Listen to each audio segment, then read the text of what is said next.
नमस्ते दोस्तों, फीडबैक देना ना भूलें और कहानी का मजा लें क्योंकि वह बहुत प्यारा है और अपनी बड़ी बहन की सुरक्षा की चिंता करता है। जी सूक सुबन से पूछती है कि उसने डर के बारे में क्यों नहीं बताया और मुकाबला रद्द कर देती है। ली दर्शकों के बीच अखाड़े में बैठकर मैच शुरू होने का इंतजार कर रहे हैं। एक लड़की पूछती है कि क्या जेसिका की प्रतिद्वंद्वी सुबन ली है, जो पिछले मैचों में हारी थी। वह कहती है कि जेसिका ने उसे आसान जीत के लिए चुना होगा। इस बीच सुबन ली लड़ाई के लिए वहां पहुंच जाती है। स्नान दिवस पर जब सभी छात्र इकट्ठा होते हैं, सुबन ली जेसिका से लड़ने आती है। दर्शक लड़ाई पर चर्चा कर रहे हैं। एक पूछता है किसकी जीत होगी, दूसरा कहता है जेसिका निश्चित रूप से जीतेगी क्योंकि वह टॉप स्टूडेंट है। दूसरे ने संदेह जताया क्योंकि यह संभव था अगर प्रतिद्वंद्वी सुबन ली के अलावा कोई और होता, पर उसने सुना कि वही एकमात्र थी जो पिछला मैच हारी थी। एक आदमी दूसरे से कहता है कि सब अनजान हैं। दूसरा जवाब देता है कि वह उन्हें दोष नहीं देता, वे थप्पड़ खाने तक बेहतर नहीं जानेंगे। आर्थर सोचता है कि सुबन वाकई हारी थी, पर सिर्फ इसीलिए क्योंकि उसका प्रतिद्वंद्वी ड्यूक था। जेसिका सोचती है कि वह सुबन पर नरम रहेगी क्योंकि वह बस उससे मान्यता चाहती है, पर अब उसने इरादा बदला है और सुबन को सजा देगी क्योंकि उसने उस पर हाथ उठाया। उसे इतना परेशान करेगी कि वह फिर कभी आंख नहीं मिला पाएगी। मैच शुरू होते ही जेसिका सोचती है कि ऐसे हारे हुए खिलाड़ी के साथ खेल लंबा खींचने का कोई फायदा नहीं। वह अपनी पूरी ताकत लगाकर सुबन पर हमला करती है, जो चालाकी से उसका वार बचा लेती है। जेसिका सोचती है करीबी लड़ाई में उसे दूरी बनानी चाहिए थी। सुबन बर्फ का हथियार बनाकर जेसिका पर हमला करती है, जो इस क्षमता से हैरान रह जाती है। सुबन के हमले पर जेसिका भी पलटवार करती है। सुबन फिर बर्फ का हथियार बनाकर हमला करती है।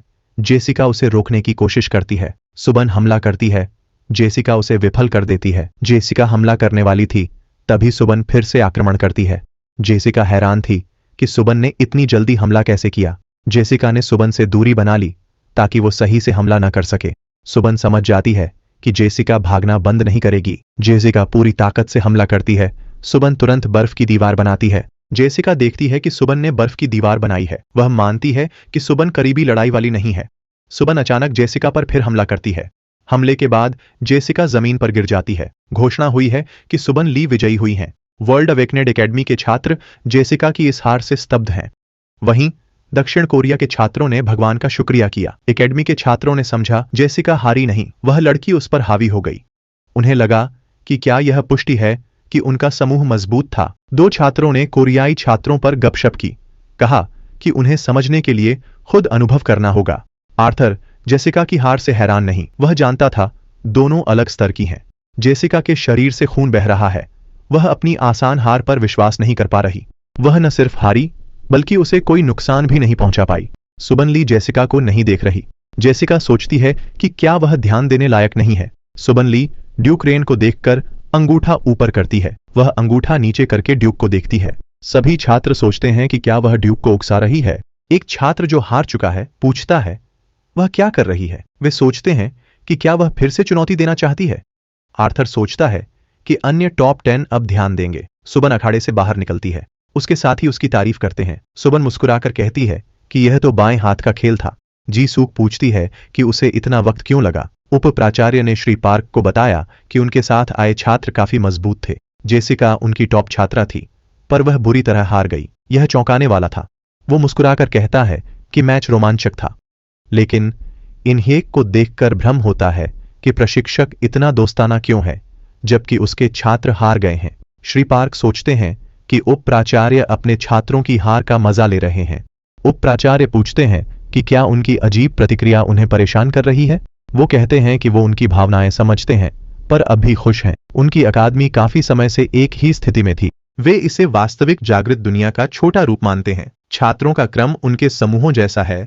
संगठन विरोध करें तो छात्र भी करते हैं। नतीजतन वे सभी बहुत सोच समझकर और स्थिर रहते हैं। लेकिन दक्षिण कोरियाई छात्रों की जीत से यह माहौल बदल गया है। उन्हें एहसास हुआ कि कुछ नए लोग उनसे ज्यादा ताकतवर हैं। प्रोफेसर कहता है कि वह उसका समर्थन कर रहा है। वह पूछता है कि क्या वह मदद कर सकता है। वह पूरी कोशिश करेगा। जयसोक सोचता है कि सुबन ली के लड़ाई कौशल बेहतर हुए हैं। वह मानता है कि सिर्फ वही नहीं बल्कि चारों ठहर गए हैं। उनकी जागृत शक्तियां समय के साथ बढ़ीं, पर युद्ध कौशल स्थिर रहे। लेकिन जीवू सेओ के मामले में उसके आने के बाद उनके युद्ध कौशल तेजी से सुधरे। जीवू से हाल में किसी ने नहीं लड़ा, क्योंकि शायद कोई उसे रोज मजबूत होते नहीं देख सकता। वह मानता है कि वे कितने भी मजबूत हों, अंत में वही सबसे शक्तिशाली होगा। वह इसाबेल को सामने देखता है और जाते हुए वह उसे सावधान रहने को कहती है। वह पूछता है कि उसका क्या मतलब है। वह कहती है कि अगर वह हारा तो छात्र उसे भी नीचा दिखाएंगे, बस यही मतलब था। उसने कहा कि वह उसे गलत न समझे।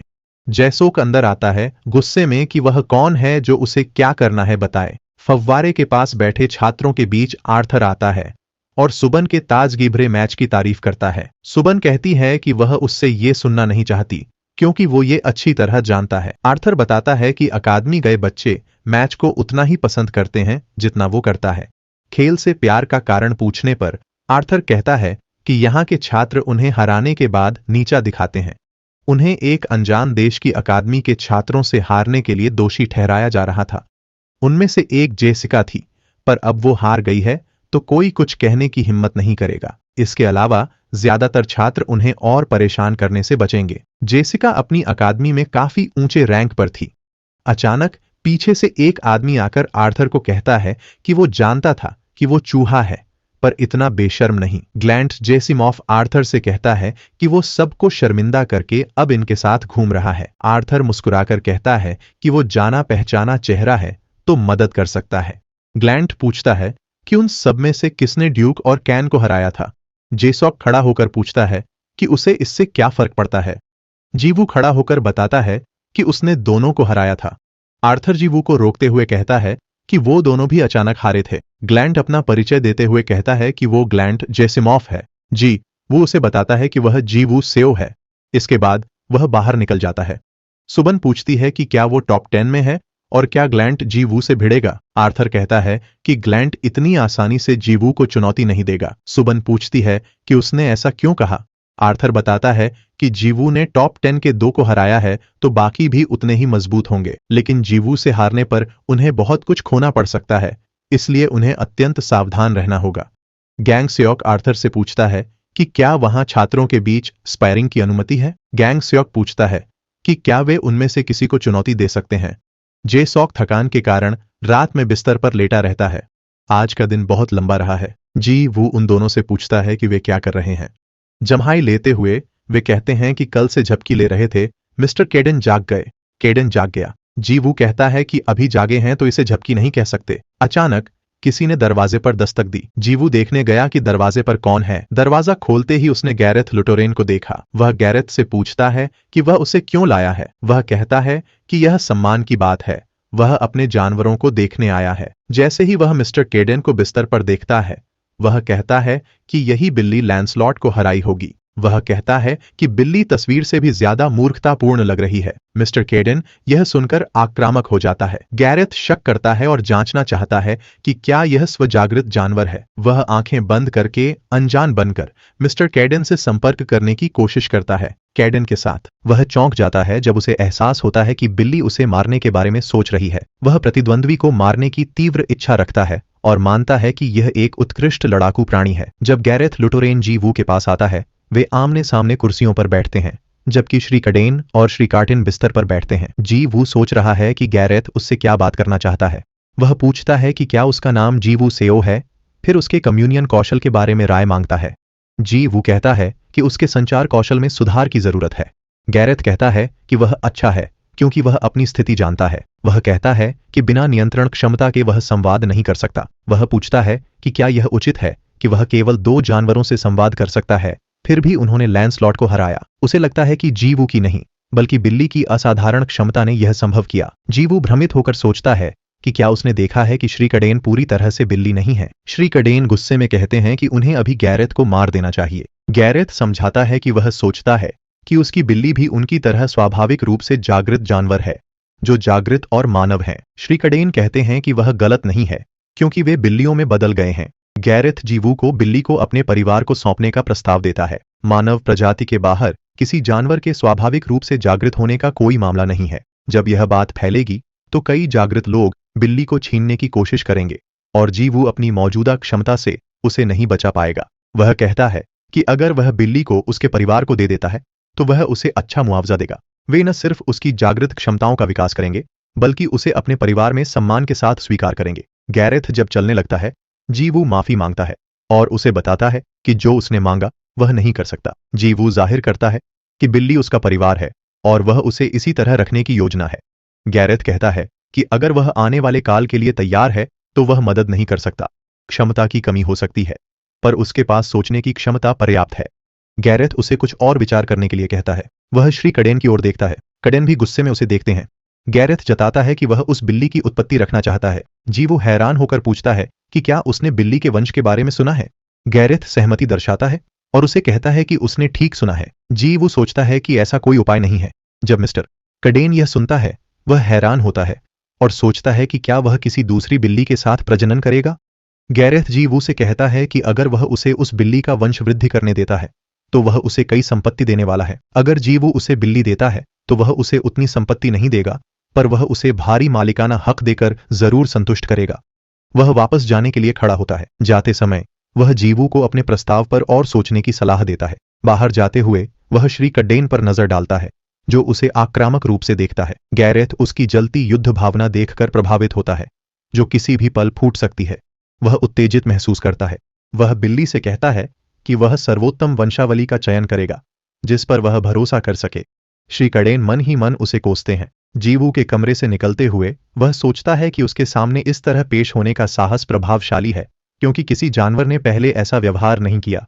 वह मानता है कि यह एक आदर्श लड़ाकू प्राणी है। उसकी क्रूरता और खून की प्यास देखकर वह सोचता है कि क्या यह उसके प्राकृतिक जागरण का कारण हो सकता है। अचानक उप प्राचार्य ने गैरेथ से पूछा कि वह यहाँ क्यों आया। वह कहता है कि यह एक जरूरी मामला था और उप प्राचार्य से पूछता है कि वह यहाँ क्यों आए। वह बताता है कि वह विनिमय छात्रों और प्रशिक्षकों की देखरेख करने के लिए वहां है। गैरेथ उसकी बात सुनकर जाने का फैसला करता है। जब वह चला गया तो उप प्राचार्य ने सोचा कि प्राचार्य अकेले वहां क्या कर रहा होगा। छात्र परिषद की अध्यक्ष सुश्री ली परिषद के सदस्यों से बैठक में कहती हैं कि जेसिका की हार देखकर शायद अब कोई उन्हें चुनौती नहीं देगा। आखिरकार शीर्ष 10 जागृत लोग ही कदम उठाएंगे।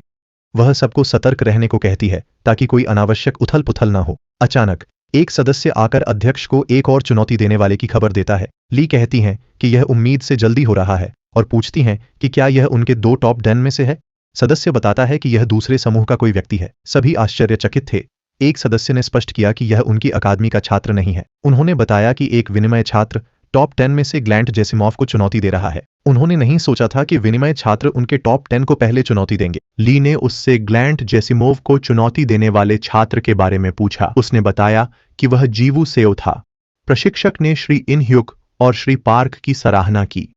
उन्होंने सुना था कि उनके छात्र चुनौती दे रहे हैं जबकि वह चिंतित था कि छात्र अकादमी में ढल नहीं पा रहे। श्री इनह्युक कहते हैं कि अन्य का पता नहीं पर जीवू से स्पैरिंग की उम्मीद नहीं थी। श्री पार्क को लगा कि वे गलत सुन रहे हैं। प्रशिक्षक पूछता है कि क्या यह वही छात्र है जिसने केन और ड्यूक को हराया था। श्री इनह्युक हाँ कहते हैं।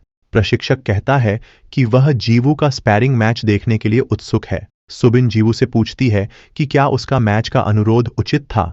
जिसुक पूछती है कि उसने अचानक ऐसा क्यों किया। जीवू कहता है कि वह अकादमी के मजबूत छात्रों से लड़ना चाहता है। सुबिन जीवू को खुशी से मुक्का मारता है। वह पूछता है ग्लैंट जेसिमोव को क्यों चुना। गंग सेओक कहता है वह भी जेसिमोव को चुनौती देगा। जेसिमोव परिवार बेखो जैसे करीबी लड़ाई में माहिर है। जीवू कहता है वह अपने आप को आंकना चाहता था। गंग सेओक कहता है जीवू का चुनाव सही था। जीवू भी करीबी लड़ाई वाले से लड़ना चाहता है। सुबिन और जिसुक सोचते हैं जीवू सच्चा लड़ाका बन गया। गंग सेओक पूछता है मैच कल है। जीवू हाँ कहता है। गंग सेओक सलाह देता है तैयार रहने की। वह कहता है जीतना मत भूलना।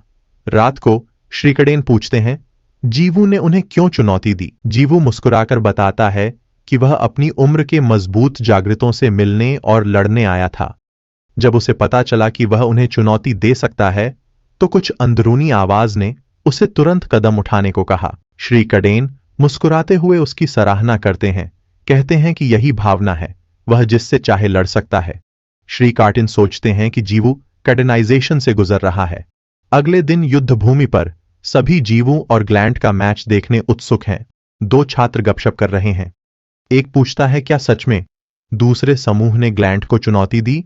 दूसरा हाँ कहता है। पहला छात्र पूछता है, क्या जीवू पागल हो गया है? उसने ग्लैंट जैसे भालू को छेड़ने की हिम्मत कैसे की? दूसरा बताता है कि जीवू वही है जिसने ड्यूक और केन को हराया था। हर जगह छात्र सिर्फ उनका मैच देखने के लिए आए हैं। उन्हें आश्चर्य है कि शीर्ष 10 जो अभ्यास खेल की परवाह नहीं करते आज क्यों आए। आर्थर समझता है कि सब कुछ दिलचस्प हो रहा है। उसे उम्मीद नहीं थी कि जीवू सेओ पहला कदम उठाएगा। सुबिन, सुचन, जिसुक, गंगसेओक और वू इन लड़ाई देख रहे हैं जो जल्द शुरू होगी। उसी समय ग्लैंट मैच के लिए तैयारी कर रहा है। ग्लैंट सोचता है कि यह उसे सूट करता है क्योंकि वह वैसे भी उससे लड़ना चाहता था।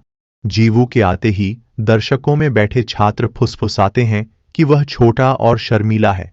क्या वही ड्यूक और केन को हराया? ड्यूक जीवू को बताता है कि उसने मैच का अनुरोध करके गलती की। वह कहता है कि टॉप 10 तभी चुनौती देंगे जब चाहेंगे, क्योंकि हारने पर उनका बहुत कुछ दांव पर है। इसलिए वे कदम उठाने से पहले उसके बारे में ज्यादा से ज्यादा जानकारी इकट्ठा करेंगे। तो उनके लिए यह मैच है। वह स्वेच्छा से उन्हें दिखा रहा है कि उसके पास क्या है। जैसा कि उनकी अकादमी ने पहले ही बताया है, जीवू इस मैच में अपनी क्षमताओं और युद्ध शैली की पुष्टि करेगा। ड्यूक कहता है कि अन्य छात्र उसका मुकाबला करने के तरीके खोजेंगे। वह जीवू को सलाह देता है कि उसे आखिरी पल तक इंतजार करना चाहिए था। जीवू मुस्कुराकर कहता है कि वह ज्यादा दूर की नहीं सोचता। ड्यूक हैरान है कि उसे इतनी बुनियादी बात कैसे नहीं पता थी। जीवू कहता है कि वह 7 मजबूत छात्रों से लड़ने के लिए उत्सुक था। जीवू मानता है कि इस मैच में वह हार सकता है या खतरे में पड़ सकता है। फिर भी वह अपनी ताकत से इन चुनौतियों का सामना करना चाहता है। ड्यूक सोचता है कि यह सिर्फ जीवू का आदर्शवाद है। ग्लैंट खुश है कि जीवू ने उसे प्रतिद्वंद्वी चुना है। जीवू कहता है कि वह ग्लैंट से लड़ना चाहता था क्योंकि वह बहुत मजबूत लगता है। वाइस प्रिंसिपल मैच शुरू करने की घोषणा करते हैं। पहली बीप पर ग्लैंट समझता है कि जीवू करीबी लड़ाई में माहिर है। वह अपनी तेज गति से और ताकत पाता है जो ड्यूक से भी ज्यादा है। सुबिन कहती है कि जीवू ने पहले से तैयारी की है। गंगसेओक देखता है कि ग्लैंट जीवू की विस्फोटक शक्ति से वाकिफ है। दूसरी बीप पर दोनों हमले को तैयार हुए। तीसरी बीप पर ग्लैंट ने जमीन पर मुक्का मारकर उसे तोड़ दिया। जीवू के दोस्त देखकर हैरान हुए। सुचान ने कहा कि ग्लैंट ने चालाकी से जीवू की गतिशीलता कम कर दी है। पहली बीप की तरह जीवू शुरू करने के लिए तैयार होता है। दूसरी बीप पर ग्लैंट ने फिर से फर्श पर मुक्का मारा। इस बार पूरे फर्श में दरारें डाल दी। ग्लैंट कहता है कि यह एक के बाद एक संयोग है क्योंकि वह समझ नहीं पा रहा कि जीवू ने ड्यूक और केन को कैसे हराया। यह अकेले इस बात का पक्का सबूत है कि उसमें वो क्षमता है। इसलिए सही जवाब है शुरू से ही पूरी ताकत लगा देना। जीवू हैरान था कि ग्लैंट ने उसकी चाल रोकने के लिए फर्श तोड़ दिया। फर्श की अनियमितता उसकी रफ्तार कम कर रही है। उसे अपनी पूरी ताकत दिखाने में मुश्किल होगी। उसे यकीन नहीं हो रहा कि फर्श में एक छोटी सी दरार ने उसे इस हालत में ला दिया। वह ग्लैंट पर हमला करता है, सोचकर कि वहां आना उसके लिए सही फैसला था। ग्लैंट ने फिर से फर्श तोड़ा और मलबे से जीवू पर हमला किया। जीवू महसूस करता है कि वह मलबे में फंस रहा है, जिससे उसका चलना मुश्किल हो गया है। अचानक वह देखता है कि ग्लैंट उसके चेहरे पर मुक्का मारने की कोशिश कर रहा है, जिसे वह बचा लेता है। जैसे अन्य छात्र मैच देख रहे हैं, जीवू सोचता है कि बचाव से ग्लैंट को और हमले का मौका मिलेगा। जीवू पूरी शक्ति से ग्लैंट पर हमला करने बढ़ता है। ग्लैंट बचाव में अपनी बाहें सामने रखता है। वह जीवू को मारता है, जो भी मुक्कों से बचता है। एक छात्र कहता है, जीवू तेज है पर शक्ति कम है। वह पूछती है, क्या जीवू ने सच में ड्यूक और केन को हराया? बिल्ली का खाना चबाते हुए श्री कार्टिन को बताते हैं, गति में कमी जीवू के लिए हानिकारक है क्योंकि उसकी शक्ति सुपर गति से आती है। उसके हमले और रक्षा दोनों कमजोर हो जाते हैं। हेचे कहता है, प्रशिक्षण से यह कमजोरी इतनी जल्दी नहीं दिखती। ग्लैंट पूछता है क्या यह जीवू की पूरी शक्ति है और कहता है कि अगर हां तो वह निराश है। गंगसेओ कहता है, जीवू इस हमले से ग्लैंट की रक्षा नहीं तोड़ सकता क्योंकि जेसिम्हा परिवार की ताकत उनकी सुपर रक्षा है। ग्लैंट में यह क्षमता अधिक प्रमुख है क्योंकि बचपन से ही वह गोलियों से मिसाइलों तक सब कुछ रोकने की कोशिश कर रहा है। ग्लैंट जीवू को बताता है कि वह इतनी आसानी से उसकी सुरक्षा को नहीं तोड़ सकता और उस पर हमला करता है। जीवू बचाव करते हुए कहता है कि ग्लैंट के हमले उसे नुकसान नहीं पहुंचा सकते, लेकिन वह भी ग्लैंट को नहीं हरा सकता। ग्लैंट पूछता है, क्या तुम इस बारे में निश्चित हो? वह जीवू पर हमला करता है, जो उसके आघात से जमीन पर गिर जाता है। जीवू हैरान था कि क्या हुआ, क्योंकि हमला बचाने के तुरंत बाद ग्लैंट की मुट्ठी से विस्फोट हुआ। ग्लैंट उसकी ओर दौड़ता है और फिर से हमला करता है। जीवू एक बार फिर पीछे की ओर जमीन पर गिर जाता है। छात्रों को लगता है कि जीवू ग्लैंट का मुकाबला नहीं कर सकता। केन और ड्यूक को हराने वाले के लिए यह बहुत कठिन है। ग्लैंट जीवू से कहता है कि उसे अब समझ जाना चाहिए कि उसके हमले ग्लैंट को छू भी नहीं सकते। वह जीवू से कहता है कि वही कौशल इस्तेमाल करो जो ड्यूक पर किया था। वह उस हमले को रोकना चाहता है ताकि साबित कर सके कि यह उस पर काम नहीं करेगा। जीवू समझता है कि ग्लैंट सही कह रहा है, उसके सारे हमले बेकार गए हैं और अब उसके पास सिर्फ एक ही चाल बची है। वह ग्लैंट पर हमला करने के लिए खड़ा होता है। ग्लैंट उसे खड़ा देखकर सराहना करता है और वे बातें करते हैं। जीवू को एहसास होता है कि ग्लैंट अपने शरीर के चारों ओर अपनी सारी शक्ति इकट्ठा कर रहा है ताकि उसके हमले से बच सके, तो उसे जीवू के कौशल के बारे में पता होना चाहिए। इसके अलावा फर्श जीवू के लिए ज्यादा मददगार हो सकता है। उसे मिस्टर कैडन की सलाह याद आई। उन्होंने कहा था कि अपनी कमजोरी छिपाने या कमी पूरी करने की कोशिश मत करो, बल्कि वही करो जो तुम सबसे अच्छा करते हो। उसने हाल ही में अपनी जागृत शक्ति विकसित करना शुरू किया है और अपनी ताकत बढ़ाने के लिए बल नियंत्रण का इस्तेमाल कर रहा है, लेकिन उसकी कुल शक्ति अभी भी दूसरे बच्चों से पीछे है। इसलिए मिस्टर कैडन ने सुझाव दिया कि वह अपनी सबसे अच्छी क्षमता पर ध्यान दे। उन्होंने कहा कि अलग अलग पहलुओं की चिंता मत करो, बस अपनी सबसे अच्छी क्षमता को और बेहतर बनाने पर ध्यान दो। तो मिस्टर कैडन की सलाह याद करके जीवू खुद पर शक का त्याग कर देता है। आखिरकार उसके पास जो बचा है वो है उसकी अधिकतम गति। वह ग्लैंट पर हमला करने के लिए अपनी पूरी रफ्तार लगा देता है, जबकि ग्लैंट उसे ललकार रहा है, आत्मविश्वास से भरा कि वह जीवू का हमला रोक देगा। वह सोचता है कि उसे इतनी शक्ति कैसे मिली, फिर भी डरता है कि वह हार जाएगा और कहता है कि यह उसकी जीत है। जीवू का हमला चारों ओर भारी तबाही मचाता है। एक तेज चमक के साथ ग्लैंट जमीन पर गिर पड़ता है और सभी छात्र स्तब्ध रह जाते हैं। केन सोचता है कि क्या जीवू हमेशा इतनी शक्ति के लिए बिजली का इस्तेमाल करता है। इसके साथ जीवू सेओ जीतता है और वह ग्लैंट को हराकर खुशी से झूम उठता है। अस्पताल में ग्लैंट धीरे से अपनी आंखें खोलता है। वह देखता है कि उसके पास एक आदमी खड़ा है। वह आदमी पूछता है, ग्लैंट, क्या तुम मुझे सुन सकते हो? वह बताता है कि ग्लैंट करीब 1 घंटे तक बेहोश रहा है। उसकी बात सुनकर लगता है कि वो जीवू से हार गया होगा। आदमी कहता है कि उसकी हार जेसिमॉफ परिवार के लिए नुकसानदेह है। दूसरे लोग उनकी ताकत पर सवाल उठाएंगे और उन्हें हिलाने की कोशिश करेंगे। ग्लैंट ने माफी मांगी और कहा कि हारने के बावजूद उसने अपना सर्वश्रेष्ठ दिया, इसलिए उसे कोई पछतावा नहीं है। कमरे से निकलते हुए आदमी ने उसे और मेहनत करने की सलाह दी। ग्लैंट समझता है कि पूरी तैयारी के बावजूद वो जीवू का हमला नहीं रोक पाया। दौड़ते हुए सुचन सोचता है कि जीवू सेओ इतनी तेजी से इतना तीव्र कैसे हो जाता है। तनाव में बैठे छात्रों के बीच एक ड्यूक से कहता है कि पहले उसने सोचा था जीवू की जीत उसकी लापरवाही, थकान या अनजान जगह के कारण हुई होगी। ड्यूक कहते हैं कि मैच के नतीजे पर असर डालने के लिए उन कारकों का ज्यादा अहम होना जरूरी था। वो कहते हैं कि उन्होंने इसे अपनी आंखों से देखा। उसे एहसास होता है, यह बताता है कि जीवू का आखिरी दांव सच में कुछ अलग था। वो समझता है कि उसकी रफ्तार इतनी तेज है कि वो आसपास के इलाके से गुजर जाता है। उसकी बिजली की ताकत पहले से कहीं ज्यादा हो गई है। ली कहती है कि उसने सबको यह सुझाव देने के लिए बुलाया है कि जीवू सेओ के साथ सब ठीक रहेगा। अगर उनमें से कोई विश्व जागृत अकादमी की साख खो दे तो वो खतरे में पड़ सकती है। वह पूछती है कि उन्हें उसकी बात क्यों सुननी चाहिए। ली कहती है, जैसा उसने कहा, यह सिर्फ सुझाव है। वे चाहें तो अपने जोखिम पर उसे चुनौती दे सकते हैं। आर्थर ली से पूछता है, जीवू के बारे में क्या? और उन्हें चुनौती देता है। श्री कडेन जीवू से पूछते हैं कि मैच कैसा रहा। जीवू उसे बताता है कि वह घबरा गया क्योंकि ग्लैंट की शैली अलग थी और उनके बारे में उसकी जानकारी ने इसे और मुश्किल बना दिया। श्री कडेन उससे पूछते हैं कि और क्या है।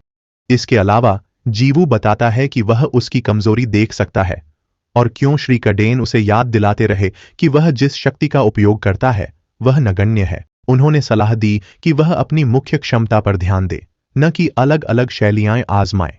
वह कहता है कि इस तरह वह रक्षाहीन होगा अगर किसी अनुभवी या शक्तिशाली व्यक्ति का सामना करे। श्री कडेन उसके सटीक आत्म मूल्यांकन की सराहना करते हैं क्योंकि अन्य जागृत लोगों को भी शक्तिशाली प्रतिद्वंद्वियों का सामना करने में मदद चाहिए। वह कहते हैं कि यही नियम उस पर भी लागू होगा और वह दूसरों से भी जल्दी हार जाएगा। श्री कार्टिन कहते हैं कि स्थिति से निपटने के अन्य तरीके हैं क्योंकि उनकी लड़ाई की क्षमता मजबूत है। अन्य शक्तिशाली जागृत लोगों को हराना उनके लिए एक शानदार उपलब्धि है। वह कहता है कि वह अभी भी चिंतित है कि अगर वह किसी और ज्यादा शक्तिशाली व्यक्ति से लड़े तो क्या होगा। श्री कडेन कार्टिन से सहमत हैं क्योंकि जीवू ने अभी अभी अपने कौशल का प्रशिक्षण शुरू किया है, फिर भी उसकी लड़ाई की क्षमता दूसरों से कहीं बेहतर है। श्री कडेन जीवू की तारीफ करते हैं और उसे अच्छा काम जारी रखने को कहते हैं। श्री कडेन की तारीफ सुनकर जीवू उत्साहित हो जाता है। कडेन कहता है, हाँ सर, क्योंकि वह मेहनत करता रहेगा। अचानक उसे चोट लग जाती है क्योंकि वह पहले से घायल था। श्री कार्टिन तुरंत उसे बिस्तर पर चित्त लेटने का आदेश देते हैं। वह नाराज होकर कहता है कि उसे अपनी बात दोहरानी नहीं चाहिए। जैसे ही जीवू निर्देश मानकर बिस्तर पर लेटता है, श्री कार्टिन श्री कडेन को दरवाजे पर नजर रखने को कहते हैं ताकि वह जीवू का इलाज कर सकें। वह बताता है कि जीवू को कई जगह गंभीर चोट और हेयरलाइन फ्रैक्चर हुए हैं। वह पूछता है क्यों बिना इलाज के रहा और कहता है कि वह अपने गुरु जैसा है जो सिर्फ लड़ना सिखाता है, लेकिन चोटों की देखभाल में वह उसे अनजाने में सहने देता है, बिल्कुल अपने जैसा। इलाज करते हुए वह उसके ऊपर चढ़कर छाती दबाता है, कहता है कि बिल्ली रूप में यह उपचार में मदद करता है। वह फिर से उसके शरीर को दबाना और थपथपाना शुरू कर देता है। थोड़ी देर बाद जीवू उठता है और पूरी तरह से ठीक महसूस करता है। श्री कडेन मुस्कुराते हुए कहते हैं कि ऐसी चोटों का इलाज उनके लिए बाएं हाथ का खेल है। वह सोचता है कि जब वह बिस्किट से बिल्ली को हिलाता है तो यह आसान हो जाता है। अचानक दरवाजे पर दस्तक होती है और जीवू देखने के लिए उठता है। जैसे ही वह खोलता है, वर्ल्ड अवेकनेड एकेडमी के प्रिंसिपल गैरेथ लुटोरेन हैं। वे उसकी ग्लैंट और ड्यूक पर जीत की प्रशंसा करते हैं। जीवू उन्हें धन्यवाद देता है। गैरेथ उसे एक लिफाफा देते हैं और कहते हैं कि वह सावधानी से इसकी समीक्षा करे। लिफाफा देने के बाद वह चले जाते हैं। जीवू लिफाफे के साथ कमरे में आता है और दरवाजा बंद करता है। वह बिस्तर पर बैठता है और श्री कडेन और कार्टिन के साथ लिफाफा खोलता है। वे सोचते हैं कि गैरेथ किसके बारे में बात कर रहे थे, लेकिन जैसे ही वे लिफाफा खोलते हैं, उन्हें कई बिल्लियों की तस्वीरें दिखती हैं। वे सभी आश्चर्य से हंसने लगते हैं। अगले दिन छात्र परिषद की बैठक में एक सदस्य मिस ली के पास आता है। अगले दिन छात्र परिषद की बैठक में एक सदस्य अध्यक्ष मिस ली को सूचित करता है कि उन्हें एक मैच के लिए आधिकारिक अनुरोध मिला है। मिस ली पूछती हैं, किसने अनुरोध किया? और वह बताता है कि जीवू सेओ ने फिर से खेल का अनुरोध किया है। सब हैरान हैं। एक सदस्य उठकर इसकी संभावना पर सवाल करता है, क्योंकि कल उसका ग्लैंट के साथ मैच था। ली सभी को बताता है कि जीवू ने उन्हें चुनौती दी है। एक छात्र सबको बताता है कि जीवू ने कहा कि वह किसी भी उपलब्ध व्यक्ति के खिलाफ लड़ेगा। छात्र गुस्सा हो जाते हैं, सोचते हैं कि जीवू उन्हें हल्के में ले रहा है क्योंकि उसने ग्लैंट को हराया था। ड्यूक ली से पूछता है कि जीवू कब उनमें से किसी से लड़ना चाहता है। ली बताता है कि जीवू ने यह फैसला अपने प्रतिद्वंद्वी पर छोड़ दिया है। छात्र यह सुनकर गुस्सा हो जाते हैं क्योंकि उन्हें लगता है कि कल की चोट के बाद जीवू आज मैच में क्या कर पाएंगे। आर्थर सोचता है कि जीवू बहुत आक्रामक है, पर उसका चेहरा मासूम लगता है। एक छात्र उसे हटाने का फैसला करता है, पर जीवू के पूरी तरह ठीक होने के बाद, क्योंकि घायल होने पर हराना बहाना बन सकता है। जैसे कार्टिन तस्वीरें देखते हैं, वे सोचते हैं कि कैदान की जोड़ीदार किसे चुने। जूनियर कैदान के लिए यह फैसला बहुत सोच समझ कर लेना होगा। श्री कैदान गुस्सा हो जाते हैं, पर जीवू उन्हें रोक लेता है। श्री कैदान जीवू से कहते हैं कि उन्हें एक पल के लिए जाने दें। अचानक दरवाजे की घंटी बजती है। जीवू देखने जाता है कि दरवाजे पर कौन है। वह पाता है कि ली ने उससे बात करने की इच्छा जताई है। वह उससे कहती है कि उसने सुना है कि उसने एक और मैच के लिए अनुरोध किया है। जीवू उसे बताता है कि उसने अनुरोध किया था और पूछता है कि क्या यही एकमात्र कारण है कि वह उससे मिलने आई। ली उसे बताती है कि उसने सुना था कि वह शीर्ष 10 में से किसी से भी लड़ने को तैयार है। जीवू ने कहा कि उसका इरादा किसी को नाराज करने का नहीं था। उसने यह सिर्फ इसलिए कहा क्योंकि उसे नहीं पता था कि कौन उपलब्ध है। इसके अलावा उसे लगा कि शायद कुछ लोग उससे लड़ना नहीं चाहेंगे। जीवू पूछता है कि क्या उसने कोई गलती की है। स्पष्टीकरण सुनकर ली कहती है कि यह कहना मुश्किल है कि यह गलती थी, पर सबको अपमानित लगा क्योंकि वे ऐसी स्थिति के आदी नहीं हैं। वो स्पष्ट करता है कि यह उसका इरादा नहीं था। ली उसे बताती है कि उसने कहा था कि कभी भी कल की चोटों के बावजूद ठीक है, जो उन्हें बहुत भ्रमित करता है। वो उसे बताता है कि उसकी सारी चोटें ठीक हो गई हैं। ली हैरान होकर पूछती है कि यह कैसे संभव है, क्योंकि उनके चिकित्सकों ने कहा था कि ठीक होने में कई दिन लगेंगे। वो उसे बताता है कि वह इलाज से ठीक हो गया। अचानक ली श्री कार्टिन को देखती है, जो सोचते हैं कि वह उन्हें ऐसे क्यों देख रही है। ली जीवू से पूछती है क्या बिल्ली ने उसे ठीक किया। वह जानती है कि वो बिल्ली से बात कर सकता है और पूछती है क्या बिल्ली के पास उपचार शक्तियां हैं। जी वो घबरा जाता है क्योंकि वह अपनी बात समझा नहीं पाया। श्री कार्टिन सोचते हैं कि उन्होंने यह नहीं सोचा था। जी वो उससे सहमत हो जाता है। तभी गंग सेओक और जिसुक के साथ सुबन वहां आ जाता है। ली उन्हें बताती है कि वे बस बातें कर रहे थे। जिसुक और सुबन जीवू से पूछते हैं क्या वह फिर से मैच करना चाहेगा। जीवू कहता है कि उसे खेल मजेदार लगा। वह बताता है कि उनके साथ लड़ना भी मजेदार था, पर यहां अपनी उम्र के बच्चों के साथ खेलना और भी अच्छा लगा। सुचान गुस्सा होता है कि जीवू को लड़ना मजेदार लगता है और सोचता है कि वह उससे कैसे हार गया। मिस ली सोचती हैं कि क्या जीवू को लड़ाई में मजा आता है, क्योंकि हर बार उन्हें सब कुछ दांव पर लगाना पड़ता है, न सिर्फ अपनी बल्कि परिवार और पूरे संगठन की इज्जत भी। और एक चीज जिससे वे सबसे ज्यादा डरते हैं वो है सार्वजनिक स्पर्धा। लेकिन जीवू को इसका हर पल मजेदार लगता है। गंग सेओक जीवू से पूछता है कि क्या वह टॉप 10 सभी को चुनौती देगा। वह मानता है कि ली समेत सभी छात्र हैरान हैं। मिस ली वर्ल्ड अवेकेंड एकेडमी के सभी छात्र सोचते हैं कि उन्हें फिर क्यों बुलाया गया। एक ने पूछा क्या जीवू ने कुछ गलत किया। दूसरा जानना चाहता था कि वह कब लड़ेगा। कुर्सी पर बैठकर मिस ली सिर पकड़ती हैं और कहती हैं कि वह इसलिए नहीं बुलाया। एक छात्र जीन सोचता है कि वह सबको क्यों बुलाएगी। ली बताती हैं कि विदेशी छात्रों ने टॉप 10 को चुनौती दी है। सब हैरान हैं, जबकि आर्थर सुनकर हंस पड़ता है। एक छात्र चिल्लाकर पूछता है कि वे उन्हें क्या समझते हैं। ली कहती हैं कि वे उन्हें कमतर नहीं आंक रहे, बस लड़ना और स्पर्धा करना चाहते हैं। दूसरी ओर जब मिस्टर इन ह्युक और मिस्टर पार्क को पता चलता है तो वे सिर हिलाते हैं। प्रशिक्षक कहते हैं कि उनके पास अप्रत्याशित छात्रों का समूह है, सभी स्पारिंग मैच की मांग कर रहे हैं। वह मुस्कुराया, सोचा कि उनकी वजह से उनका काम आसान हो जाएगा। मिस्टर कार्डिन जी वू से कहते हैं उन्हें नहीं लगा था कि कोई और छात्र लड़ाई में कूदेगा, इससे विरोधी हैरान होंगे। जी वो मुस्कुराकर कहता है वे इतने अवाक हुए कि मुझे सबसे लड़ने का मौका मिल गया। मिस्टर कार्डिन उसे बताते हैं कि उसे हार का एहसास होना चाहिए।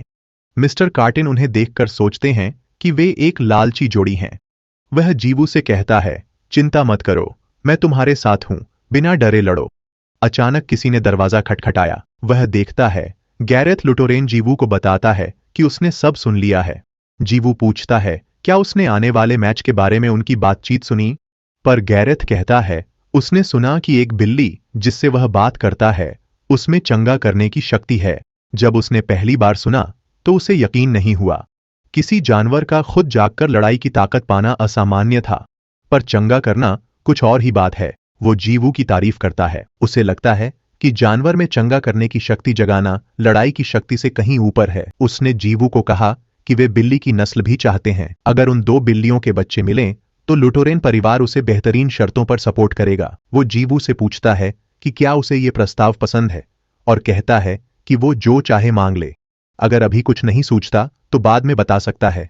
गैरेथ लुटोरेन मिस्टर कार्टिन को देखता है जो बहुत गुस्से में है। वो जीवू से पूछता है कि क्या बिल्ली बांझ है, और जीवू बताता है कि हाँ, वो बच्चे नहीं दे सकती। उसकी बात सुनकर वह चिंतित हो गया कि यह कैसे संभव होगा, क्योंकि जागृत उपचार शक्तियों वाली बिल्ली का वंश टूट चुका था। पूरी मानवता को एक बड़ा नुकसान हुआ है। गैरेथ के रोने पर मिस्टर केडन और मिस्टर कार्टिन गुस्सा हो जाते हैं। मिस्टर कार्टिन सोचते हैं कि वह क्यों रो रहा है और उसके बांझीकरण का मानवता से क्या संबंध है। अकादमी में बैठे आर्थर सभी छात्रों को बताता है कि वे मजेदार हैं। सुचान कांग पूछता है कि इसमें क्या हंसी की बात है। आर्थर बताता है कि दरअसल प्रोफेसर उन्हें क्षेत्र में आकर छात्रों से लड़ने के लिए मनाने की सोच रहे थे, लेकिन जीवू ने अचानक टॉप 10 को चुनौती दी। फिर सबने वही किया। आर्थर पूछता है क्या उन्हें समझ आ गया। वे सब जल्दी आते हैं क्योंकि उन्हें लगता है कि शायद लड़ने का मौका न मिले। आर्थर ताली बजाकर उन सबको धन्यवाद देता है। उनके शीर्ष 10 लोग पहली बार एक समझौते पर आए। अब तक वे एक दूसरे को नियंत्रण में रखते थे, अपने अनुयायी छात्रों के माध्यम से विरोध करते थे, लेकिन आपस में टकराव से बचते थे। लेकिन अब उनका सामना ऐसे बच्चों से हो रहा है जो उन सभी को एक साथ चुनौती देने के लिए उत्सुक हैं। वे सभी इस स्थिति को शर्मनाक और अराजक बता रहे हैं। जिसुक आर्थर से पूछता है कि क्या उसने पहले कहा था कि वह उन्हें लड़ाएगा। आर्थर बताता है कि शीर्ष 10 उस योजना का हिस्सा नहीं थे क्योंकि वे अगले स्तर के बारे में सोच रहे थे। ड्यूक शामिल नहीं होगा क्योंकि वे पहले ही उसके खिलाफ जा चुके हैं, और ग्लेंड भी इस बार शायद बाहर रहेगा। बाकी 6 लोग दोनों पक्षों में 6-6 का एक आदर्श मुकाबला बनाते हैं। आर्थर खड़ा होकर उन्हें शुभकामनाएं देता है। जीवू बैठे बैठे सिर खुजलाता है और पूछता है कि क्या उसने मुसीबत खड़ी कर दी है। सुबिन उससे पूछता है कि क्या उसने अभी तक उसकी बात नहीं सुनी, उन्हें मैच खेलना ही होगा, चाहे वो पसंद हो या नहीं। जिसुक कहता है, अगर खेल टालना संभव नहीं तो जल्द लड़ना ही बेहतर है। अचानक दरवाजा खुलता है और सभी छात्र उधर देखते हैं। मिस्टर इनह्यूक और मिस्टर पार्क आ गए हैं। मिस्टर इनह्यूक बताते हैं कि मैच 2 दिन में होगा, सभी उसी दिन लड़ेंगे और पूछते हैं कि वे क्या सोचते हैं। मिस्टर इनह्यूक कहते हैं, अब जीत कर दिखाना है कि दक्षिण कोरिया के नए जागृत विश्व के छात्रों से कम नहीं है। मिस्टर इनह्यूक की बात सुनकर सभी छात्र खुश हो गए। मिस्टर पार्क कहते हैं, ऐसा करने से पहले उनसे बात करना अच्छा होगा। सूचन को छोड़कर सभी इस बात से सहमत हैं। 2 दिन बाद अन्य छात्र युद्ध क्षेत्र में मैच के बारे में बातें करते हैं। आर्थर कहता है कि वह आज के स्पैरिंग मैच के बारे में सुनकर चौंक गया था। इसके विपरीत दूसरा छात्र कहता है कि उसने सुना है कि दक्षिण कोरिया के छात्र बाकी टॉप 10 से लड़ रहे हैं। कोरिया के छात्रों ने ही उन्हें चुनौती दी क्योंकि वे समझ नहीं पा रहे थे कि क्या हो रहा था। मैच के दिन प्रशिक्षक और अन्य लोग लड़ाई देखने आते हैं। एक प्रशिक्षक कहता है कि यह वाकई दिलचस्प स्थिति है। दूसरा प्रशिक्षक कहता है कि उनका एक टॉप 10 छात्र ही किसी भी विदेशी अकादमी के छात्रों पर हावी होने के लिए काफी रहा है। गैरेथ कहते हैं, उन्होंने कभी नहीं सोचा था कि ऐसा दिन आएगा जब मी पार्क और मी इन हाइक भी वहां बैठे होंगे। सुबिन ली सबसे पूछती हैं कि कौन पहले जाना चाहता है। जी सुक खड़ा होकर कहता है कि वह सबसे बढ़िया रिबन काटने का समारोह दिखाएगा। सुबिन ली उसे गर्दन से पकड़कर डम्बो कहती है और कहती है कि उसे नहीं जाना चाहिए। अकादमी की छात्रा उन्हें देखकर साथी से कहती है, दोनों इस हालत में भी ऐसा करने की हिम्मत रखते हैं, दोनों बेकार हैं। लॉरा जेन सेन गुस्से में आती है, वह उन्हें डांटने के लिए बेताब है। जब सुबिन और जीसुक लड़ रहे हैं, सुचान कांग उस लड़की से लड़ता है। दूसरी अकादमी का एक छात्र सबको बताता है कि उसका प्रतिद्वंद्वी दक्षिण कोरिया का सुचान कांग है। वे पूछते हैं कि दक्षिण कोरिया के 4 में से एक कौन है। वह उम्मीद करती है कि वह मजबूत होगा क्योंकि उसने आसानी से उनके एक टॉप रैंकर को हराया। लॉरा जेनसेन परिवार की सर्वश्रेष्ठ नवागंतुक अपने शत्रुओं को मृत्यु के कगार तक घेरने की निर्दयी प्रवृत्ति के लिए जानी जाती है। हालांकि उसने किसी खिलाड़ी को नहीं मारा पर कई को स्थायी रूप से अक्षम कर दिया है। जब जी वू, सुबिन, जी सुक और गैंग सेओक को लॉरा के बारे में पता चलता है, सुबिन कहता है कि वह विलेन का सामना करने के लिए सही है ताकि पता चले कि दोनों में कौन अधिक बुरा है। सुचान यह सुनकर निराश हो जाता है। इस बीच स्थानिक अलगाव अखाड़े को घेर लेता है। छात्र इसे देखकर कहते हैं कि उनकी अकादमी प्रतिद्वंद्वी की क्षमता को स्वीकार करती है।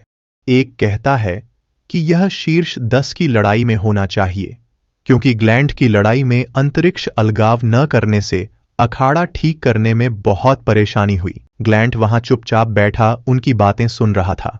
बीप की पहली आवाज पर प्रशिक्षक दोनों को लड़ाई शुरू करने को कहता है। लॉरा उसे चेतावनी देती है कि वो तैयार रहे क्योंकि वो उसका सामना करेगी।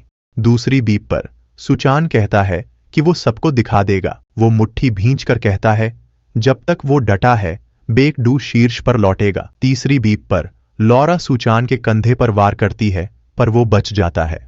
सुचान गले से कुछ निकालकर लॉरा पर हमला करता है पर वो बाधा खड़ी कर देती है। अकादमी के सभी छात्र खुश हो जाते हैं क्योंकि वो टॉप 10 में है।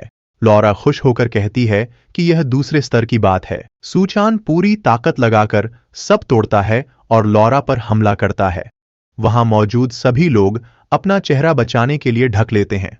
लॉरा देखती है कि उसके हाथ से खून बह रहा है। लॉरा सुचान से पूछती है, तुम क्या कर रहे हो? सुचान कहता है, क्या एक हमले से मुझे हरा दोगी? लॉरा हैरान होकर पूछती है, क्या कहा तुमने? ली सोचता है, क्या सुचान ने वार झेलकर पलटवार किया? जीसुक सोचता है, खलनायक बनना आसान नहीं है। सुबिन कहती है, सुचान तिलचट्टे की तरह फिर उठेगा। सुचान कहता है, तुमने गड़बड़ की, अब भुगतोगी। लॉरा हमला करती है पर सुचान बच जाता है। लॉरा पूछती है, एक बार बचने से जीत जाओगे?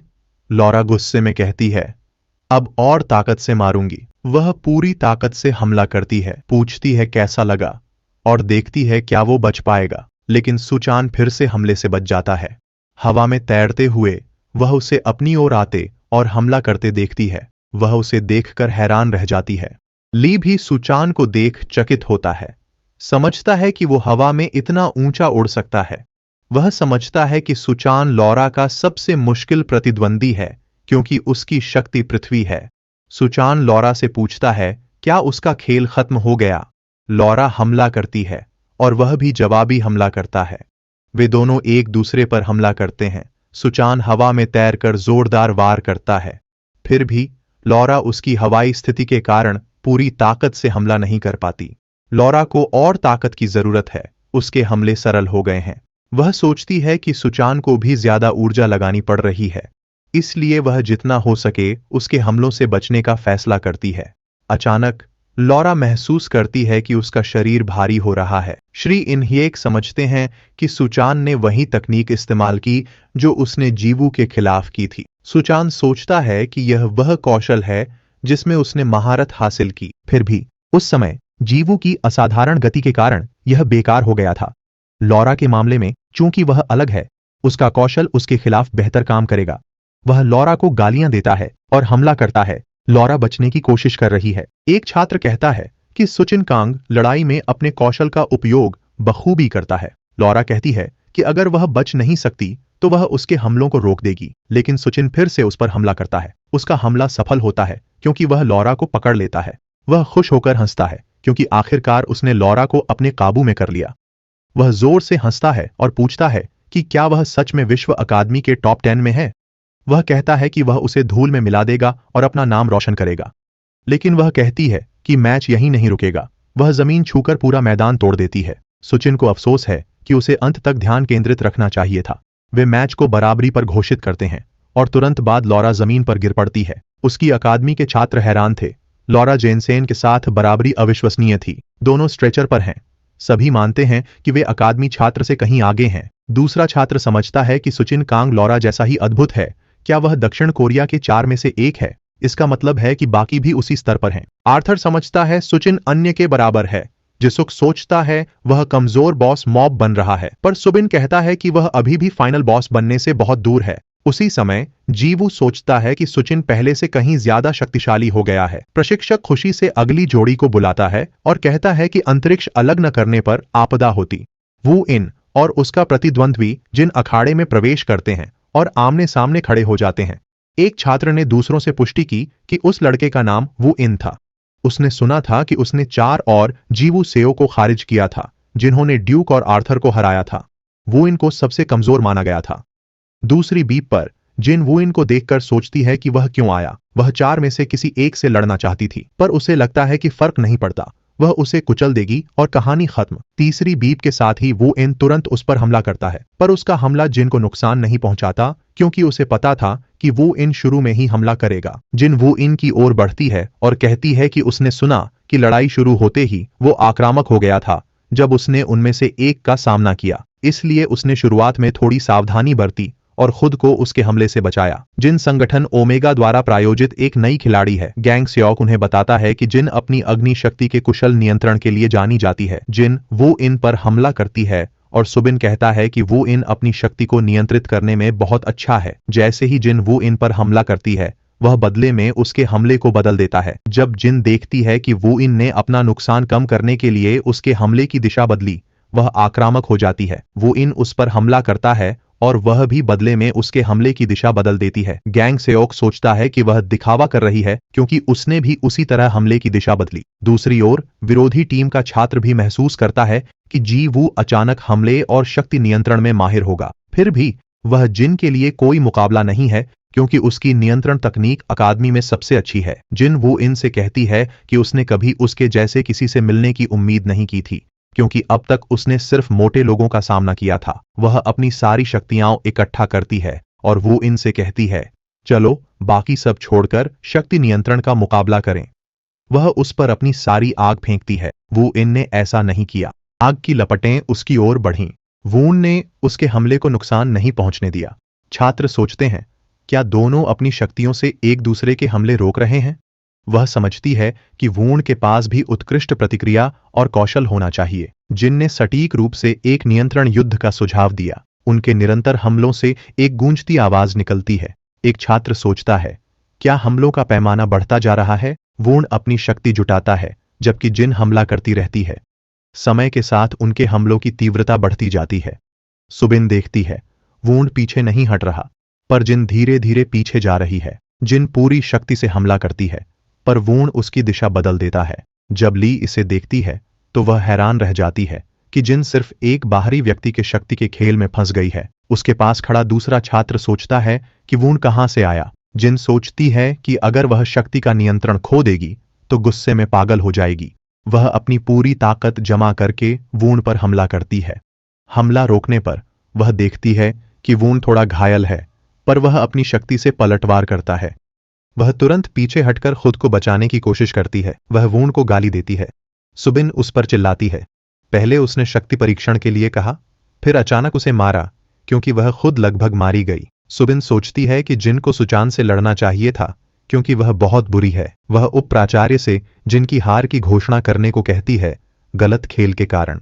जिनकी अकादमी के छात्र भी बातें करने लगे जब उन्होंने जिन को साफ कहते सुना और सोचा कि क्या यह उसकी हार है, जिस पर दूसरे छात्र ने कहा कि उसने यह बिना सोचे समझे कह दिया। जिसुक ने जिन को गाली दी क्योंकि उसने नियंत्रण की लड़ाई की शेखी बघारने के बाद अपना रवैया बदल दिया। सुबिन ली ने कहा कि वून का नीचे आना समय की बर्बादी है और जिन जैसे हारे हुए से लड़ना बेकार है। जिसुक को भी लगा कि उस जैसी हारी हुई से लड़ने में कोई शान नहीं है। जिन ने उन्हें चुप करने को कहा क्योंकि यह मैच स्पैरिंग का था, न कि नियंत्रण की लड़ाई का। सुबिन ने उसे हारा हुआ कहा और बताया कि खेल शुरू होते समय ये उसके अपने शब्द थे। जिन ने पूछा कि वह कौन होती है यह तय करने वाली कि वह चले या नहीं। वून युद्धभूमि से बाहर निकला। उसके चेहरे और शरीर से खून बह रहा था। उसके कंधे से भी खून टपक रहा था। जीवू वून से पूछता है कि वह ठीक है। वून कहता है कि दर्द हो रहा है। जिसुक भी सहमत है क्योंकि चोट लगने के बाद हमेशा दर्द होता है। प्रोफेसरों से चर्चा के बाद वाइस प्रिंसिपल ने घोषणा की कि वे मैच का परिणाम तय करेंगे। जिन भी बाहर चला गया। गंग सेओक कहता है कि वह अगला लड़ेगा। वर्ल्ड अवेकनेड एकेडमी के छात्र हैरान हैं कि उनके टॉप 10 इतना संघर्ष कर रहे हैं। एक छात्र चकित है क्योंकि वे विश्व के एलीट हैं और विरोधी सिर्फ एक देश की अकादमी से हैं। गंग सेओक अगला लड़ेगा क्योंकि लड़की ने सुना है कि वह चारों में सबसे मजबूत है। जैसे ही गंग सेओक युद्ध भूमि पर आता है, वाइस प्रिंसिपल ताली बजाता है। जिसुक ने भगवान को धन्यवाद दिया कि उनका कमेंटेटर आखिरकार मंच पर था। सुबिन कहती है कि वह उसके लिए दुखी है। सारे मैचों की कमेंट्री सुनने के बाद अब उसकी लड़ने की बारी है। साथ ही गंग सेओक को लगता है कि उसकी मेहनत रंग लाई। गंग सेओक पार्क पैन को देखता है जो कहता है कि वह उसका स्पैरिंग पार्टनर है और भाई का बदला लेगा। दर्शकों में बैठा ले पार्क पैन का भाई, जिसे गंग सेओक ने हराया था, अपनी हार याद करता है। भाई ने उसे हिम्मत रखने को कहा क्योंकि वह उसकी क्षमता जानता था और कहा कि वह आसान प्रतिद्वंद्वी था। गंग सेओक चोई का उसे हराना दिखाता है कि वह कितना शक्तिशाली है। वे करीब खड़े हैं। दर्शक हैरान हैं कि क्या वे लड़ाई से पहले एक दूसरे को घूर रहे हैं। ले कहता है कि वे लड़ाई से पहले प्रतिद्वंद्वी को नहीं आंकते और पूछता है कि क्या वह सही कह रहा है। पहली बीप के साथ दोनों एक दूसरे पर हमला करने के लिए शक्ति जुटाने लगते हैं और दूसरी बीप के बाद वे एक दूसरे पर ऐसे हमला करते हैं जैसे मुक्के मार रहे हों। जब वे एक दूसरे को पकड़े हुए हैं, अकादमी के बाकी छात्र अपने चेहरे बचाने की कोशिश करते हैं। वे दोनों मुट्ठियां मिलाते हैं और पूरी ताकत से धक्का देते हैं। वे कुछ पल रुकते हैं और फिर से हमले के लिए हाथ मिलाते हैं।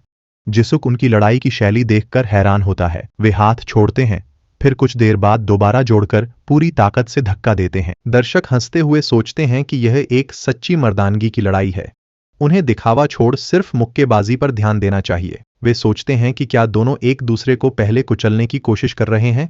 ग्लैंट मैच देखकर सोचता है कि दोनों प्रभावशाली हैं, लेकिन अब पलड़ा झुकने वाला है। वे फिर से एक दूसरे पर हमला करते हैं। इस बार गंग सेओक के वार से इलाई पीछे धकेल दिया जाता है। सभी छात्र उत्सुक हो जाते हैं।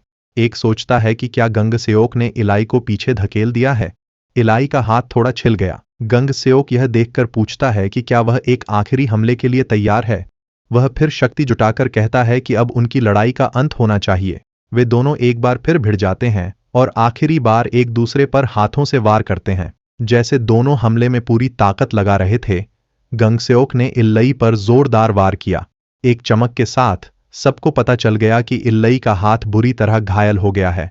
उसकी बांह से खून बह रहा है। वह अपनी घायल बांह पकड़े खड़ा है और फर्श पर चारों ओर दरारें हैं। इल्लई ने अपनी हार स्वीकार करते हुए घोषणा की कि वह गंग सेओक से हार गया है। वर्ल्ड अवेकनेड एकेडमी के प्रोफेसर भी मैच देख रहे थे। एक प्रोफेसर को यकीन नहीं हो रहा था कि वह क्या देख रहा है। दक्षिण कोरिया के सभी लोग गंग सेओक से प्रभावित हैं। उसके साथी तालियां बजा रहे हैं। सुबन कहता है कि वह अच्छा लड़का है, उसने शानदार काम किया। जेवू कहता है कि गंग सेओक बहुत ताकतवर है। जिसुक कहता है कि पिछले मैचों पर टिप्पणी करते वक्त उसे खुजली होती होगी। सुबन कहता है कि कमेंटेटर उसकी जीत से खुश लगता है। जैसे ही विश्व जागृत अकादमी के सभी प्रोफेसर प्रिंसिपल गैरेथ के चारों ओर इकट्ठे हुए, वे परेशान थे कि उनके टॉप 10 इतनी बुरी तरह पिछड़ रहे हैं। एक ने कहा कि यह उनकी कल्पना से परे है। अकादमी के उप प्रधानाचार्य ने कहा कि वे अभी भी तय कर रहे हैं कि मैच जारी रखें या नहीं, क्योंकि अगर और टॉप 10 हारे तो अकादमी की साख खराब होगी। जबकि श्री इनह्युक निश्चिंत होकर हंस रहे थे, वर्ल्ड अवेकनेड एकेडमी के एक टॉप 10 ने कहा कि उसने कभी नहीं सोचा था कि वे इस तरह घिर जाएंगे। ली ने अगला जाने का फैसला किया। सुबन ने कहा कि उनके गुरुत्वाकर्षण विलन जे जगिंग हियोन, किलर और कमेंटेटर ने अपना काम कर दिया है। अब लीड के मंच पर जाने का समय आ गया है। दर्शकों में बैठे वर्ल्ड अवेकनेड एकेडमी के छात्र सोच रहे थे कि क्या होगा अगर उनके सभी टॉप 10 दक्षिण कोरिया के छात्रों से हार गए। एक छात्र दूसरे से कहता है, इस बार ली सुबन से लड़ेगी। सुना है सुबन भी काफी ताकतवर है, मुकाबला रोचक होगा। दूसरा छात्र याद दिलाता है, लेकिन सुबन वही है जिसे ड्यूक ग्रेने ने हराया था। सभी मैच देखकर आर्थर कहता है, दक्षिण कोरिया के छात्र उम्मीद से बेहतर प्रदर्शन कर रहे हैं। वर्ल्ड अवेकनेड एकेडमी के उप प्राचार्य ताली बजाते हुए कहते हैं, मैंने कभी नहीं सोचा था कि ऐसा होगा, लेकिन अब स्थिति दिलचस्प हो रही है। पहली बीप पर सुबन ली से कहती है, तुम और ड्यूक दोनों टॉप 10 में हो तो एक ही लेवल के होंगे। दूसरी बीप पर ली जवाब देती है, खुद पता लगा लो। सुबन कहती है, अभी पता चल जाएगा। सुबन हमला करती है, पर ली बचाव करके कहती है, तुम्हारा हमला मेरी ढाल को भेद नहीं सकता। मैच देखते हुए जिसुक कहता है कि सुबन अपनी भूमिका भूल गई है। उसी समय गंग सेओक बताता है कि ली अरेजबे अपने असाधारण रक्षात्मक कौशल के लिए जानी जाती हैं। दूसरी ओर ग्लेंट की रक्षात्मक शक्तियां उसकी शारीरिक मजबूती को बढ़ाकर काम करती हैं, लेकिन ली इसके विपरीत एक मजबूत सुरक्षा कवच बना सकती है। अगर वह चाहे तो खुद के अलावा दूसरों की भी रक्षा कर सकती है। जेवू गंग सेओक को सुनकर कहता है कि वह जागृतों का ज्ञानकोश है। सुबन को पता चलता है कि उनकी ताकत ली रक्षा में है। वह कहती है कि वह इसे तोड़ेगी और ली पर हमला करती है, पर ली फिर से बचाव करती है। सुबन कहती है कि वह देखेगी कि ली कैसे अपना बचाव करती है। वह फिर से हमला करती है देखने के लिए। ली एक बार फिर हमले को रोक देती है। सुबन कहती है कि अब वह खेल को और तेज करेगी। अचानक ली सुबन के चारों ओर एक ढाल बना देती है और वह उसमें फंस जाती है। ली कहती है कि सिर्फ बचाव ही नहीं है जो उसे टॉप 10 में लाया है। सुबन मुस्कुराकर कहती है कि वह आसानी से इस ढाल को तोड़ सकती है। वह ढाल को काटने की कोशिश करती है पर नहीं कर पाती। गंगा सेओक देखता है कि ली ने सुबन को ढाल में कैद कर दिया है और चीजें उछल रही हैं। वर्ल्ड अवेकनेड एकेडमी के छात्र खुश थे। उन्हें लगा सुबन फंस गई है। सुबन ने ली से पूछा, क्या मुझे कमजोर समझती हो? यह ढाल तोड़ना आसान होगा?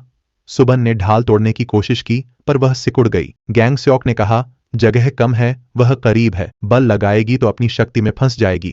गी सेओक मुस्कुराया, सुबन इन परिणामों पर विचार नहीं करेगी। सुबन अपनी शक्ति से ढाल तोड़ने की कोशिश करती है। ली उसे समझाता है कि यह मूर्खता है, क्योंकि इतने पास होने पर उसकी शक्ति उसे ही नुकसान पहुंचा सकती है। सुबन कहती है कि वो चिंता न करें, वो खुद सोच सकती है। जैसे ही सुबन बार बार ढाल तोड़ने की कोशिश करती है, श्री इनह्योक और श्री सुमिन सोचते हैं कि सुबन ली इतनी लापरवाही से क्यों बर्ताव कर रही है। उप प्राचार्य प्रोफेसरों और प्राचार्य को बताते हैं कि वो शो के चरम पर बाधा डालने के लिए खेद है, पर समय आ गया है और उन्हें यह छोड़ना होगा। वर्ल्ड अवेकेंड अकादमी के प्राचार्य पूछते हैं कि वो क्या कहना चाह रहे हैं। अचानक उप प्राचार्य अपनी शक्ति का प्रयोग करके सबको एक ढाल में कैद कर लेते हैं। प्राचार्य पूछते हैं कि यह क्या है। दूसरी ओर मुकाबला अभी भी ली और सुबन ली के बीच चल रहा है। सुबन पूरी कोशिश कर रही है ली द्वारा बनाई गई ढाल से बाहर निकलने की। वे सब अचानक मुड़कर देखते हैं क्योंकि कुछ अनपेक्षित घटित होता है। दर्शकों में बैठे सभी छात्र और अन्य लोग ऊपर से आते लोगों को देखकर हैरान हैं। वे सोच रहे हैं कि ये कौन है और छत तोड़कर कैसे अंदर आए। प्रिंसिपल ऊपर देखकर कहते हैं, भूकंप, जबकि एक प्रोफेसर कहता है, फ्रेम। छात्र फ्रेम सुनकर डर जाते हैं और सोचते हैं कि वे यहाँ क्यों आए हैं। उन्हें देखकर जीवू समझ जाता है कि फ्रेम वही संगठन है जिससे क्लेन भाई जुड़े हैं, क्योंकि मिस्टर इनह्योक सोचते हैं कि भूकंप दुनिया के टॉप 50 में से एक है जो फ्रेम से जुड़ा है। वह सोचता है कि वह यहाँ क्यों आया है। क्योंकि उसके जैसे व्यक्ति के लिए भी यहां घात लगाना आसान नहीं हो सकता। वह सोचता है कि अकेले प्रिंसिपल उसे हरा सकते हैं, लेकिन उसे लगता है कि वह कुछ भूल रहा है। उनमें से एक गैरेथ से कहता है कि वह उससे आखिरी बार मिलेगा और गुस्से में पूछता है कि उसने यहां घुसने की हिम्मत कैसे की, क्योंकि वह जानता था कि फ्रेम मूर्खों का समूह है। लेकिन आज उनकी हरकतें हद पार कर गई हैं, क्योंकि उन्होंने जगह पर हमला करके दुनिया के जागृत संगठनों को अपने खिलाफ कर दिया है। वह गैरेथ की हाल की बात से सहमत है और कहता है कि उनके लिए भी यह मिशन जोखिम भरा था, पर अगर वे अखाड़े में मौजूद सभी को मार देते तो फायदा नुकसान से ज्यादा होता। गैरेथ कहता है कि वे तीनों यह काम नहीं कर सकते, क्योंकि सब उन पर हमला कर ढाल तोड़ने की कोशिश कर रहे हैं, लेकिन कोई कामयाब नहीं होता। उप प्रधानाचार्य पूछते हैं, क्या उन्हें लगता है कि फ्रेम्स बिना किसी ठोस योजना के यहां आ गए हैं? सभी प्रोफेसर हैरान थे, क्योंकि उन्हें यकीन नहीं हुआ कि वह फ्रेम की तरफ हो गया था। वह कहता है कि वे गलत समझ रहे हैं, क्योंकि उसने फ्रेम की तरफ पक्ष नहीं बदला है। वह शुरू से ही फ्रेम में था। यह जानकर सभी हैरान हैं और उस पर विश्वास नहीं कर पा रहे। गैरेथ उससे कहता है कि वह 10 साल से उनके साथ रहा है। वह बताता है कि वह उन छात्रों को नहीं देख सकता जो बड़े होकर फ्रेम के लिए परेशानी बन जाते हैं।